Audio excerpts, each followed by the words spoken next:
নমস্কার। আজকের আলোচনায় আমরা শাড়ির একটা খুব জরুরি কিন্তু অনেক সময় একটু আড়ালে থাকা অংশ নিয়ে কথা বলবো। হ্যাঁ, শাড়ির ফলস পার। একদম, ফলস পার।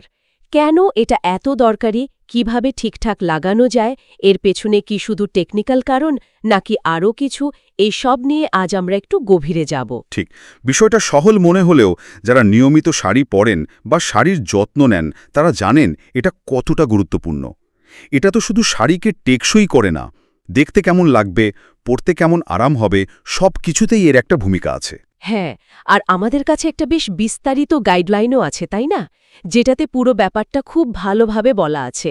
হ্যাঁ আছে, আমরা ওটার উপর ভিত্তি করেই এগোবো। চেষ্টা করব যাতে একদম খুঁটিনাটি বিষয়গুলোও উঠে আসে। দারুণ।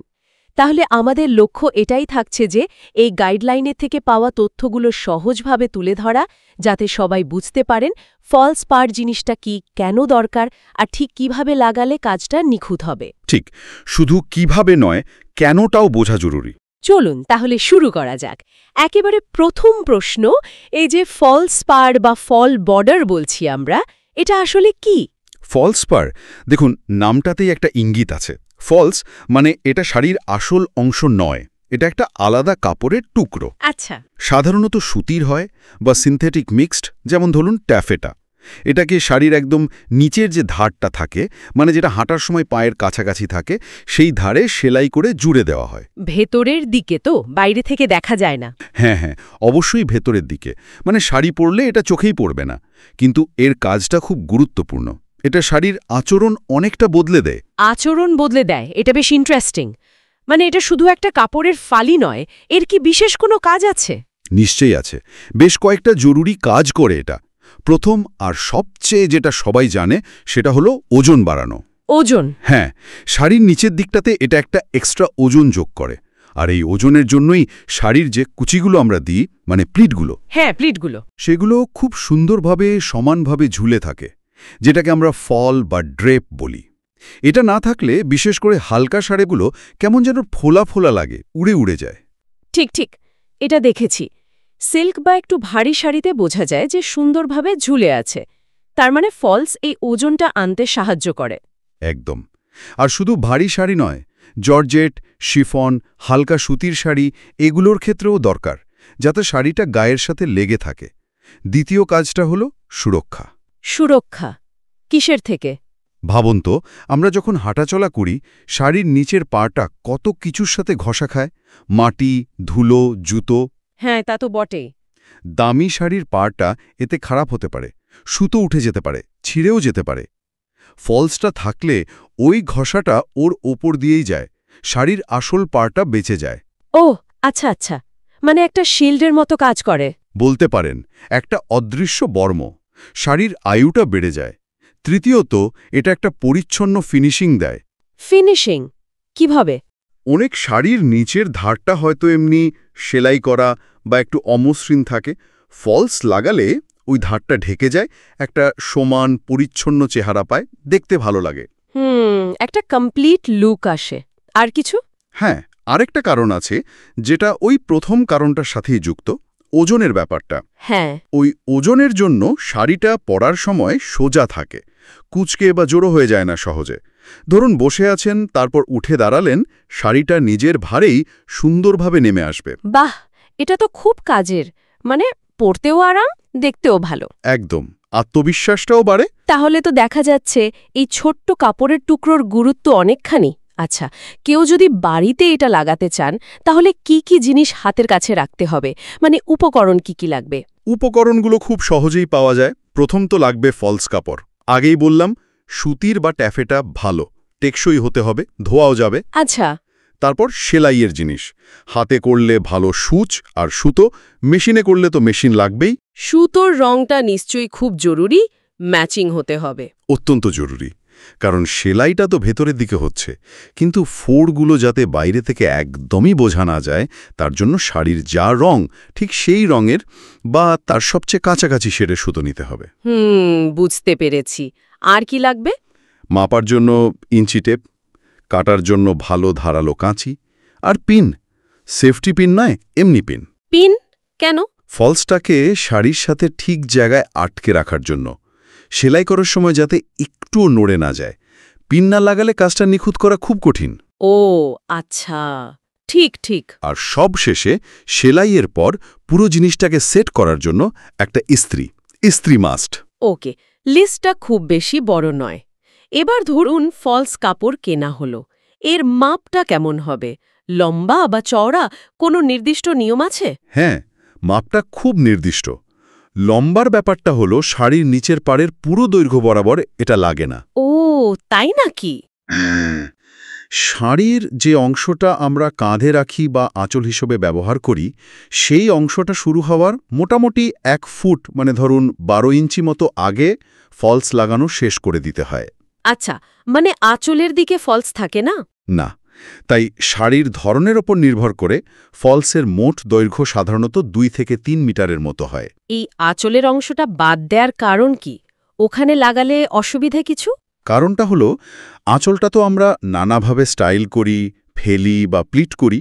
ওখানে যদি ফলসের বাড়তি ওজনটা থাকে, তাহলে আঁচলের স্বাভাবিক যে ভাঁজ বা ড্রেপিং সেটা নষ্ট হয়ে যেতে পারে। ঠিক। তাছাড়া অনেক সময় আঁচলের ডিজাইন বা কাজ একদম ধার পর্যন্ত থাকে। ফলস লাগালে সেটা ঢেকে যাবে, দেখতে ভালো লাগবে না, তাই অধিকটা বাদ দেওয়াই নিয়ম। খুব যুক্তিযুক্ত। আচ্ছা, আর চওড়া কতটা হওয়া উচিত ফলসের? স্ট্যান্ডার্ড সাইজ হলো 4 ইঞ্চি। বেশিরভাগ শাড়ির জন্য এটাই ঠিকঠাক। এটা যথেষ্ট চওড়া, ওজনটাও ঠিকমতো দেয়। তবে খুব পাতলা শাড়ি হলে বা নিচের পাড় শুরু হলে কেউ 3.5 ইঞ্চিও ব্যবহার করেন। এর বেশি চওড়া দরকার হয় না। বেশ। আর রঙের ক্ষেত্রে যদি একদম হুবহু ম্যাচিং রং না পাওয়া যায়, তখন? প্রথম চেষ্টা তো থাকবে হুবহু মেলানো। যদি না পাওয়া যায়, তাহলে শাড়ির যা রং তার থেকে 1 বা 2 শেড ডার্ক বা গাঢ় রং বেছে নেওয়া ভালো। গাঢ়? হালকা নয় কেন? হালকা রঙের ফলস লাগালে, ধরুন ভিজে গেলে বা সেলাইয়ের পর অনেক সময় বাইরে থেকে একটু বোঝা যেতে পারে। গাঢ় রংটা শাড়ির রঙের সাথে মিশে থাকে, অতটা চোখে পড়ে না। বাহ, দারুণ টিপস। তাহলে উপকরণ তৈরি, মাপযোগ বোঝা গেল, রঙও বাছা হলো। এবার আসল কাজ, মানে সেলাই। তার আগে নিশ্চয়ই কিছু প্রস্তুতি নিতে হয়? প্রস্তুতিটা খুবই দরকারি। তাড়াহুড়ো করলে হবে না। প্রথমত শাড়িটা পরিষ্কার থাকতে হবে। নতুন হলে একবার ধুয়ে নেওয়া ভালো, কারণ কিছু কাপড়ের রং ওঠে বা ধুলে একটু ছোট হতে পারে। হ্যাঁ, সেটা ঠিক।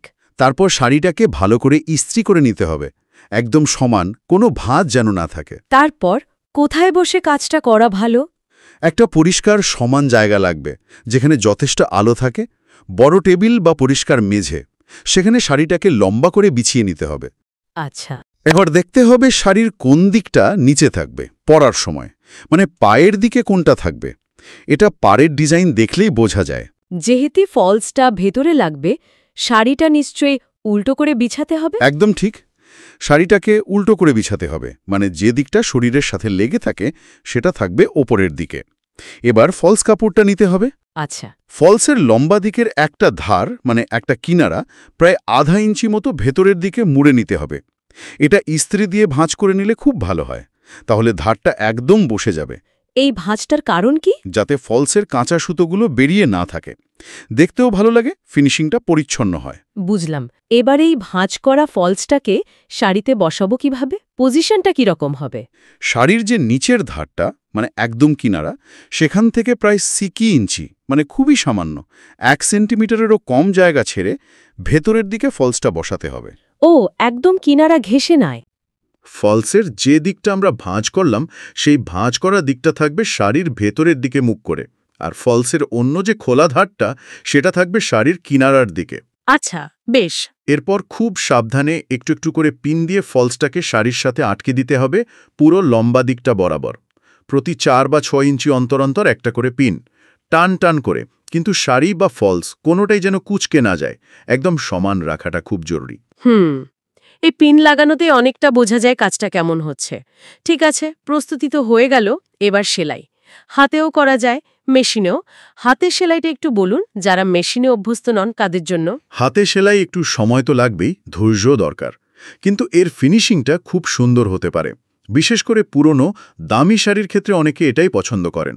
কি ধরনের সেলাই ব্যবহার করা হয়? সবচেয়ে ভালো হলো ব্লাইন্ড হ্যাম স্টিচ বা স্লিপ স্টিচও বলে অনেকে। এই সেলাইয়ের মজাটা হলো এটা বাইরে থেকে প্রায় দেখাই যায় না। তাই নাকি? অদৃশ্য সেলাই কিভাবে করে এটা? কৌশলটা হলো, যখন সূচ চালাবেন, শাড়ির আসল কাপড় থেকে খুব সামান্য সুতো তুলতে হবে, হয়তো একটা কি দুটো সুতো। কিন্তু ফলসের যে ভাঁজ করা অংশটা, তার ভেতর দিয়ে সূচটা একটু বেশি দূর, ধরুন 14-15 ইঞ্চি। ও, ফলে সেলাইয়ের বেশিরভাগ সুতোটাই ফলসের ভাঁজের মধ্যে লুকিয়ে থাকে। শাড়ির বাইরের দিকে শুধু ছোট্ট ছোট্ট ফোঁটার মতো দেখা যায়, তাও খুব মন দিয়ে না দেখলে বোঝা যায় না। দারুণ তো। সেলাই করার সময় আর কি খেয়াল রাখতে হবে? দুটো জিনিস। এক, সেলাইটা খুব টাইট করে টানবেন না, সুতোটা একটু ঢিলে রাখতে হবে, নাহলে ধোয়ার পর বা পরার সময় টান লেগে কুঁচকে যেতে পারে। আচ্ছা। আর দুই, যেটা আগেও বলেছি, আঁচল বা পাল্লুর অংশ শুরু হওয়ার প্রায় 1 ফুট বা 12 ইঞ্চি আগে সেলাই শেষ করে দিতে হবে, ওই দিকে আর যাওয়া যাবে না। বেশ। আর মেশিনে সেলাই, সেটা নিশ্চয় অনেক তাড়াতাড়ি হয়? হ্যাঁ, মেশিনে করলে সময় অনেক বাঁচে, আর অভ্যেস থাকলে সেলাই খুব সমান আর মজবুতও হয়। মেশিনের জন্য সাধারণ যে সোজা সেলাই বা স্ট্রেট স্টিচ, সেটাই ব্যবহার করা হয়। স্টিচের সেটিং কি কিছু বদলাতে হয়? স্টিচের দৈর্ঘ্যটা একটু বড় রাখলে ভালো, মানে খুব ঘন ঘন ফোড় না দিয়ে একটু লম্বা ফোড় দিলে কাপড়ের টান পড়ার চান্স কমে।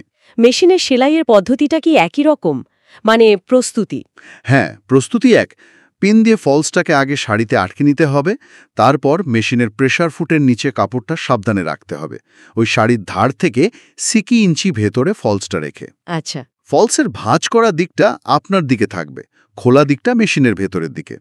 তারপর আস্তে আস্তে মেশিন চালাতে হবে, কাপড়টাকে 2 হাত দিয়ে ধরে রাখতে হবে যাতে সোজা যায়, কিন্তু একদম টানাটানি করা চলবে না। মানে স্মুথলি যেতে দিতে হবে। একদম খেয়াল রাখতে হবে যেন কোথাও কুঁচকে না যায়। মেশিনে সেলাইয়ের পর কি ইস্ত্রি করাটা খুব জরুরি? অবশ্যই, হাতে সেলাইয়ের পরেও করা ভালো, কিন্তু মেশিনের পর তো করতেই হবে। ইস্ত্রি করলে সেলাইটা একদম কাপড়ের সাথে বসে যায়, কোনো কুচকানো ভাব থাকলে সেটাও চলে যায়, ফিনিশিংটা দারুণ আসে। বোঝা গেল। আচ্ছা, এই পুরো কাজটা করতে গিয়ে ছোটখাটো কিছু টিপস বা ট্রিক্স থাকে নিশ্চয়ই, যা কাজটাকে আরো নিখুঁত করে তোলে। সেরকম কিছু প্রো টিপস যদি দেন। হ্যাঁ, কয়েকটা জিনিস মনে রাখলে ভালো। যেমন ধরুন, 1 নম্বর ব্যালেন্স। ফলসটা যেন শাড়ির নিচের ধার বরাবর একদম সমান দূরত্বে বসে। একটুও যদি উঁচু নিচু হয়, তবে পরার পর শাড়ির ফল বা ড্রেপিংটা নষ্ট হয়ে যাবে। ঠিক, এটা জরুরি। 2, ইস্ত্রি। সেলাইয়ের আগে ফলস আর শাড়ি ইস্ত্রি করা, আর সেলাইয়ের পরে আবার পুরোটা ইস্ত্রি করা, এটা বাদ দেবেন না। বিশেষ করে সুতির ফলস হলে তো করতেই হবে। আচ্ছা। 3, পিনের ব্যবহার। কৃপণতা করবেন না, 4 থেকে 6 ইঞ্চি অন্তর পিন লাগান, এতে সেলাই নিখুঁত হবেই। 4, রং। আগেই বলেছি, ম্যাচিং বা সামান্য গাঢ় রঙের ফলস আর সুতো দেখতে ভালো লাগবে। ঠিক। না। আর 6 নম্বর এবং সবচেয়ে জরুরি ভুল, যেটা এড়াতে হবে, কোনো মতেই আঁচল বা পাল্লুর দিকে ফলস নিয়ে যাবেন না, ওই 1 ফুট আগে থেমে যেতেই হবে। এই টিপসগুলো মনে রাখলে কাজটা সত্যি অনেক সহজ আর সুন্দর হবে। পুরো আলোচনাটা শুনে একটা জিনিস খুব পরিষ্কার হলো যে ফলস পার লাগানোটা শুধু একটা অপশনাল ব্যাপার নয়, এটা শাড়ির যত্নের একটা জরুরি অংশ। যদি এক কথায় সুবিধাগুলো আর একবার বলেন। অবশ্যই। সংক্ষেপে বললে, ফলস পার লাগালে 1, শাড়ির লাইফ বাড়ে, নিচের দিকটা মজবুত হয়। 2, শাড়ির ড্রেপিং বা ফল খুব সুন্দর হয়, দেখতে এলিগেন্ট লাগে। 3, নিচের ধারটা ধুলো, মাটি, জুতোর ঘষা থেকে বাঁচে, সহজে ছেড়ে না। 4, ইস্ত্রি করতে সুবিধা হয়, কারণ ধারটা সমান আর একটু ভারী থাকে।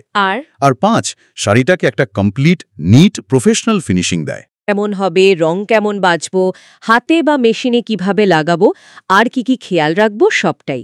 হ্যাঁ, আশা করি যারা শুনছেন তাদের কাজে লাগবে। নিশ্চয়ই লাগবে। এই তথ্যগুলো জানা থাকলে শাড়ির যত্ন নেওয়া বা সেটার সৌন্দর্য টিকিয়ে রাখাটা আরও সহজ হবে। একদম। ফলস পার তো শুধু শাড়ির আয়ু বাড়ায় না, এটা পরার আনন্দটাকেও বাড়িয়ে তোলে। এটা আসলে শাড়ির প্রতি একটু বাড়তি যত্ন, একটু ভালোবাসা। খুব সুন্দর বললেন। আলোচনা প্রায় শেষের দিকে। শ্রোতাদের জন্য একটা ছোট্ট ভাবনা রেখে যেতে চাই। এই যে ফলস লাগানো, এটা কি শুধুই একটা টেকনিক্যাল সেলাইয়ের কাজ, যা শাড়িকে একটু বেশি দিন টিকতে সাহায্য করে, নাকি এর গভীরে শাড়ির প্রতি আমাদের যে টান, তার ঐতিহ্য, তার বুনন, তার রঙের প্রতি যে ভালো লাগা, সেই সৌন্দর্যকে যত্ন করে বাঁচিয়ে রাখার একটা ইচ্ছেও লুকিয়ে থাকে? ভাবার মতো বিষয়। এই প্রশ্নটা আপনাদের জন্য রইল। আজকের মতো এখানেই শেষ করছি। ধন্যবাদ। ধন্যবাদ।